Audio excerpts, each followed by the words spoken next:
History is rarely a tale of pure heroism.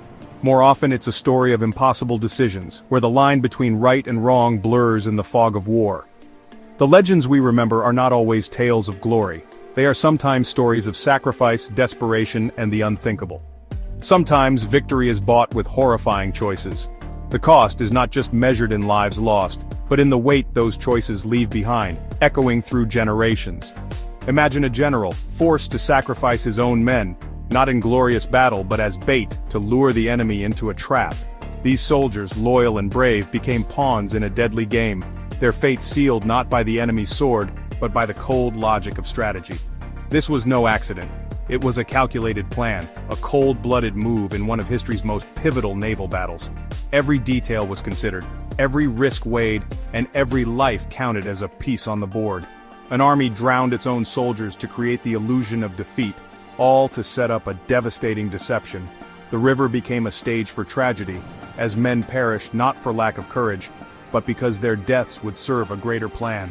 The enemy, seeing apparent chaos and weakness, grew overconfident. They believed victory was within their grasp, never suspecting that what they saw was a carefully crafted illusion. Their arrogance blinded them to the trap that was closing around them, a trap set by a mind willing to pay any price for triumph. The sacrifice was a grim prelude to a larger, more brilliant strategy, one that would change the fate of a nation.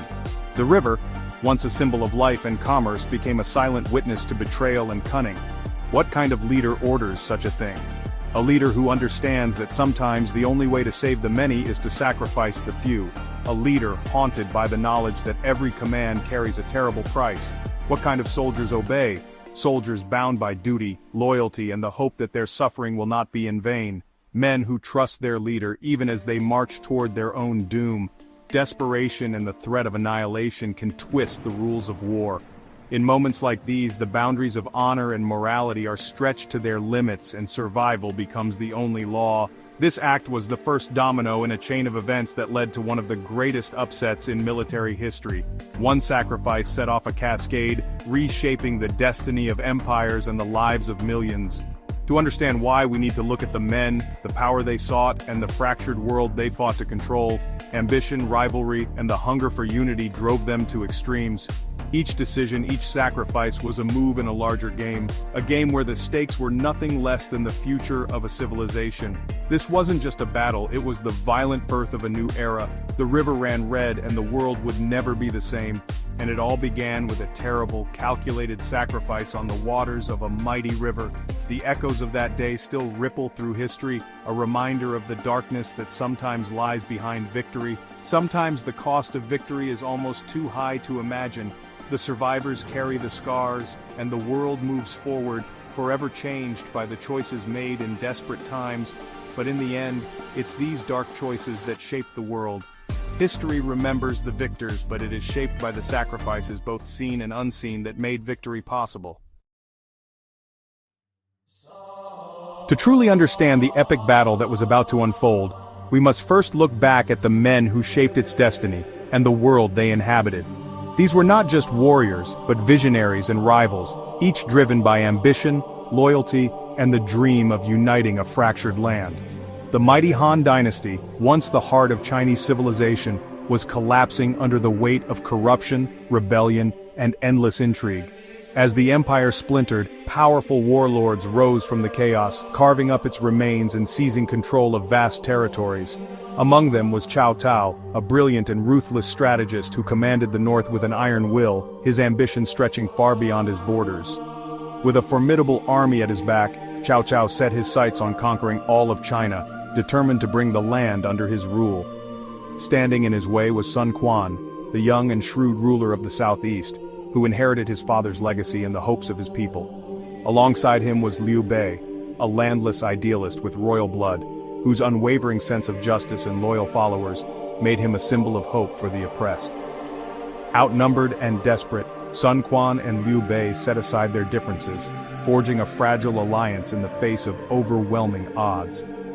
Their partnership was born not from trust, but from necessity, a calculated risk in a time when betrayal was as common as loyalty.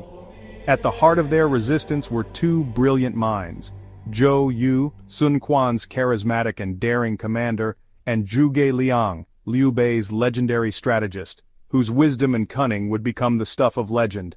Facing Cao Cao's massive army, outnumbered 10-1, the Allies knew that victory would require not just courage, but ingenuity and unity. The fate of China itself now rested on whether this unlikely coalition could outwit a superior foe, and whether old rivalries could be set aside for the greater good. As the sun set over the great river, two armies faced each other across the water, each knowing that the coming battle would shape the destiny of a nation. The odds had never been worse, or the stakes higher.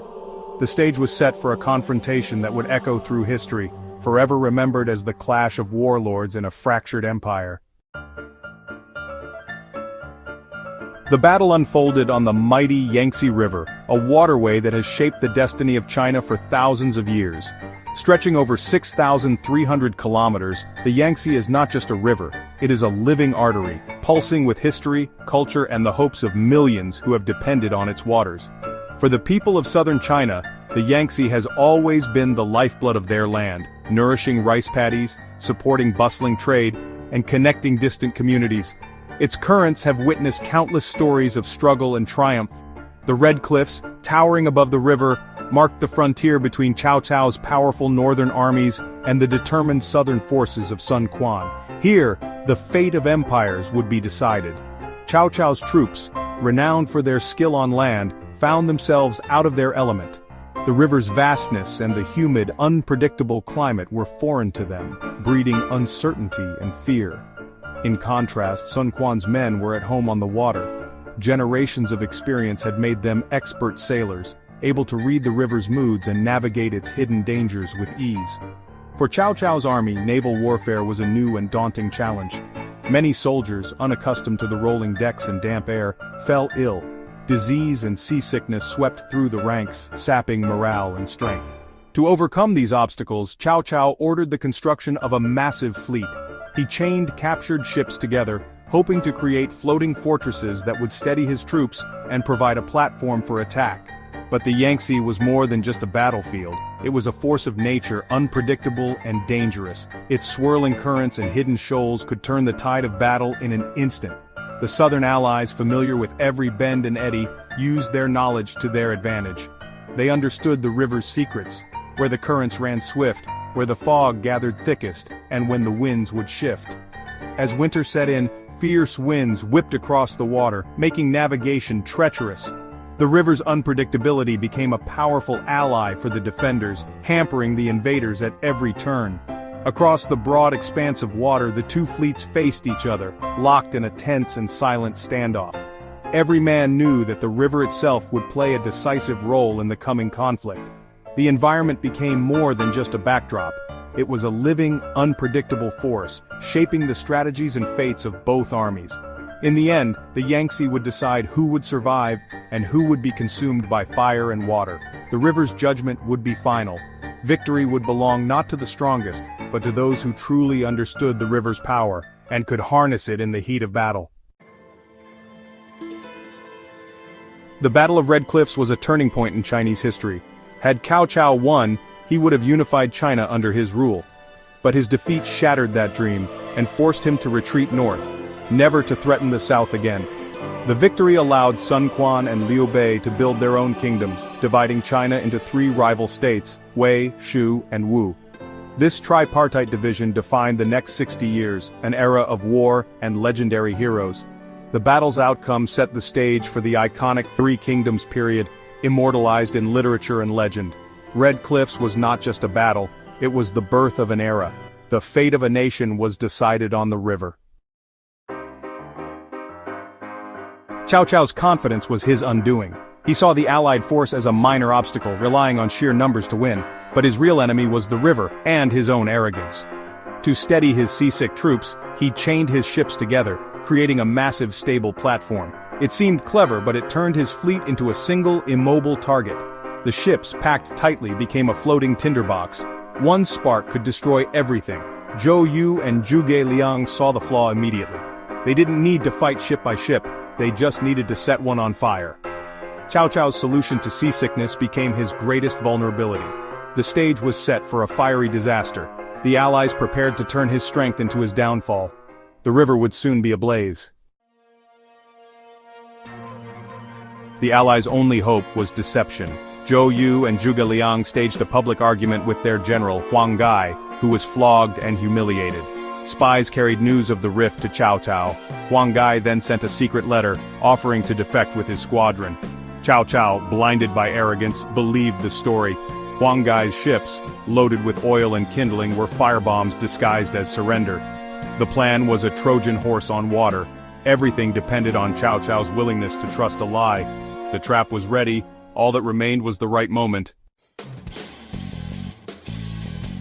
To sell the deception, the Allies staged a skirmish, sacrificing their own men to drown before Cao Cao's eyes. The sight convinced Cao Cao that the southern forces were collapsing. Huang Gai's squadron sailed under flags of surrender, welcomed by Cao Cao's fleet. The fireships drifted closer, unchallenged. Every step, from the staged argument to the drowning, was designed to build a perfect illusion. Cao Cao saw only victory, never suspecting the trap. The fireships reached the heart of his armada. The moment of reckoning had arrived. The fate of thousands hung on a single spark. The river was about to erupt in flames. The final element was the wind. The Allies waited for a rare southeastern wind, one that would drive the fire toward Cao Cao's fleet. When it came, Huang Gai's men set their ships ablaze and leapt overboard.